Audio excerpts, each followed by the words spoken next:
இப்போ நம்ம ஒரே வெயிட்டில் இருக்கிற கிங்கினி மங்கினி 2 பேர் எடுத்துப்போம். 2 பேரும் 2 மாதத்துக்கு ஒரே ஒர்க் அவுட் தான் பண்ணுறாங்க, ஒரே டயட் சார்ட் தான் ஃபாலோவும் பண்ணுறாங்க.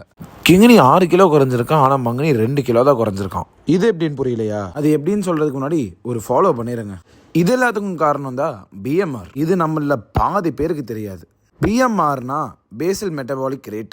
அதாவது நம்ம உயிர் வாழ்றதுக்கு தேவையான activities like breathing, blood circulation and organ functioning, இது எல்லாத்துக்கும் ஒரு நாளைக்கு தேவையான கேலரிஸ் தான் பிஎம்ஆர். அது ஒருத்தருக்குமே மாறும்.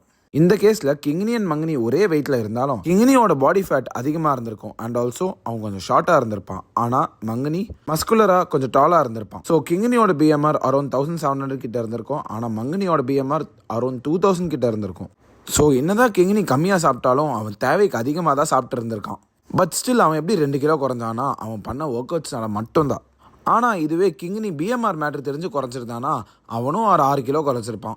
பிஎம்ஆர்ன்றது வெயிட் மட்டும் இல்லாமல் உங்கள் height, genetics, age and sex காரணங்களாலும் மாறலாம். பிஎம்ஆர் எப்படி கால்குலேட் பண்ணணும்னா இந்த வெப்சைட் உள்ள போயிட்டு உங்கள் basic details like weight, height, body ஃபேட்டை என்டர் பண்ணிக்கோங்க. இதில் உங்கள் பிஎம்ஆரை கண்டுபிடிச்ச அப்புறம் உங்கள் டெய்லி ஆக்டிவிட்டீஸை தனியாக ட்ராக் பண்ணுங்கள்.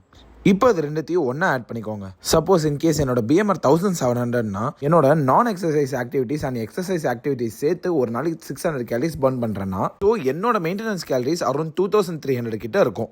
இதுக்கு கம்மியாக நான் சாப்பிட்டேன்னா வெயிட் குறைய போகிறேன், இல்லை இதுக்கு அதிகமாக நான் சாப்பிட்டேன்னா வெயிட் போட போகிறேன். அவ்வளோதான், சிம்பிள். பேசிக்கலி அவங்க கொஞ்சம் கம்மியாக சாப்பிடணும், அவ்வளோதான். உங்களுக்கும் கரெக்டாக குறைக்கணும்னா உங்கள் பாடியை பற்றி நீங்கள் புரிஞ்சுக்கோங்க.